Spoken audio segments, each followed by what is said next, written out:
இப்பெல்லாம் பாலிவுட்ல வித்தியாசமான கதைத்தளத்தோட படங்கள் ரிலீஸ் ஆகி அனைவரையும் கவர்ந்துட்டு தான் இருக்கு.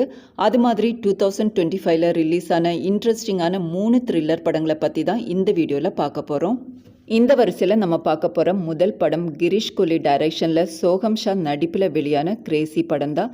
இது ஒன் கேரக்டர் த்ரில்லர்னு சொல்லுவாங்க. அதாவது ஒரு கதாபாத்திரத்தை சுற்றி தான் படத்துடைய கதை நகரும். முதல்ல படத்துடைய கதை என்னன்னு பார்த்துடலாம். சிட்டிலேயே ஃபேமஸ் சர்ஜனான டாக்டர் அபிமன்யு வைஃபையும் குழந்தையும் பிரிஞ்சு தனியாக வாழ்ந்துட்டு இருப்பார்.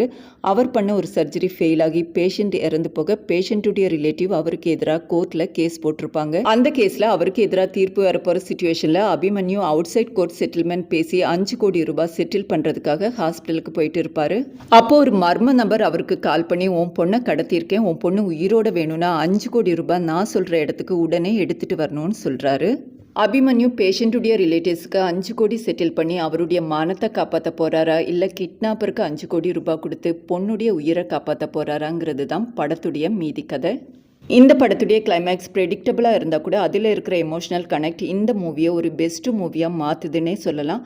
அதுலேயும் டாக்டர் அபிமன்யு மல்டி டாஸ்கிங் பண்ணுற மாதிரியான ஒரு சீன் இருக்கும். ஒரே டைமில் 3 டஃப்பான சுச்சுவேஷனை ஹேண்டில் பண்ணுவார். அது நம்மளை சீட் எட்ஜிலே உட்கார வச்சிடும். தும்பாட் பட நாயகனான சோகம் ஷா ஒத்த ஆளாக இந்த படத்தை தூக்கி நிறுத்தியிருக்காருன்னே சொல்லலாம். மீதி கேரக்டர்ஸ் எல்லாம் குரல் வடிவில் மட்டுமே வந்தாலும் அவங்களுக்கு கொடுக்கப்பட்ட ஆழமான வலுவான டைலாக்கால் அவங்களுடைய எமோஷனை ஈஸியாக நம்மளால் புரிஞ்சிக்க முடியுது. இது உண்மை கதை இல்லைனாலும் உண்மைக்கு நெருக்கமான ஒரு கதைன்னே சொல்லலாம். இந்த படத்துடைய IMDb ரேட்டிங் 6.7 பிரைம் வீடியோவில் அவைலபிளாக இருக்குது. அடுத்ததாக நம்ம பார்க்க போகிறது ஜான் அப்ரஹாம் நடிப்பில் சிவம் நாயர் டைரக்ஷனில் ரிலீஸ் ஆன டிப்ளமேட் படம் தான். இது 2017 பாகிஸ்தானில் நடந்த ஒரு உண்மை சம்பவத்தை தழுவி எடுத்த படம்.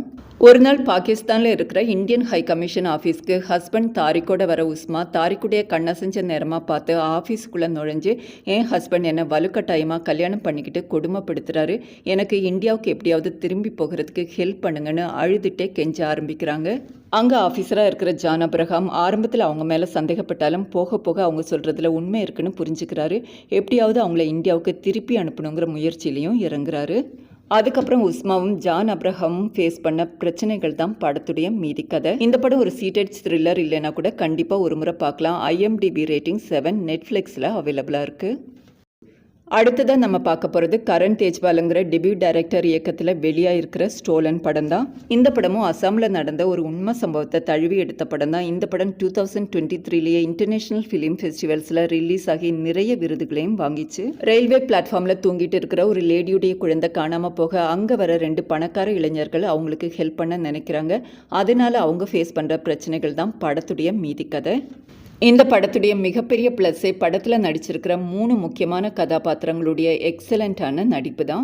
வலி, கோபம், ஏமாற்றம் எல்லாத்தையும் ரொம்ப அழகாக எக்ஸ்பிரஸ் பண்ணியிருப்பாங்க. இந்த படத்தை பிரைம் வீடியோவில் டைரெக்டாக ரிலீஸ் பண்ணியிருக்காங்க. IMDb ரேட்டிங் 7.5 கண்டிப்பாக பார்க்க வேண்டிய ஒரு படம் தான். இந்த 3 படங்களையும் நீங்கள் பார்த்து ரசிப்பீங்கன்னு நம்புகிறேன். மீண்டும் சந்திப்போம். வணக்கம்.